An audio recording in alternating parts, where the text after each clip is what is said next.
పవన్ కళ్యాణ్ భీమవరం పర్యటనలో ప్రజలు షాకిచ్చారు. పవన్ కళ్యాణ్కి నిరసన సెగలు తగిలాయి. పవన్ కళ్యాణ్ పోటీ చేసిన దగ్గర నుండి భీమవరంకి ఏం చేయలేదని భీమవరం ప్రజలు పవన్ కళ్యాణ్పై గుర్రుగా ఉన్నారు. ఇన్ని రోజులకి పవన్ కళ్యాణ్ రావడంతో ప్రజలు ఓట్ల కోసమే పవన్ కళ్యాణ్ వచ్చాడని పవన్ కళ్యాణ్పై రెచ్చిపోయారు. పవన్ కళ్యాణ్ సభలకు కూడా జనాలు రావడం మానేశారు. పవన్ కళ్యాణ్కి బహిరంగంగానే వ్యతిరేకంగా నినాదాలు చేస్తున్నారు భీమవరం ప్రజలు. ఈసారి కూడా పవన్ కళ్యాణ్ పోటీ చేస్తే పవన్ కళ్యాణ్ని హైదరాబాద్కి పంపిస్తామంటున్నారు.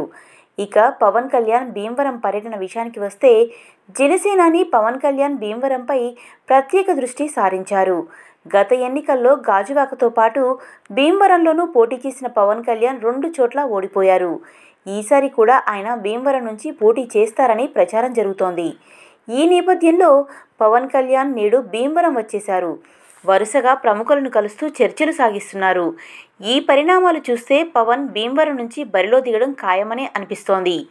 తొలుత ఈ ఉదయం భీమవరంలో రాజ్యసభ మాజీ సభ్యురాలు, పశ్చిమ గోదావరి జిల్లా టీడీపీ అధ్యక్షురాలు తోట సీతారామలక్ష్మి నివాసానికి వెళ్లిన పవన్ కళ్యాణ్ ఆమెతో మర్యాదపూర్వకంగా భేటీ అయ్యారు.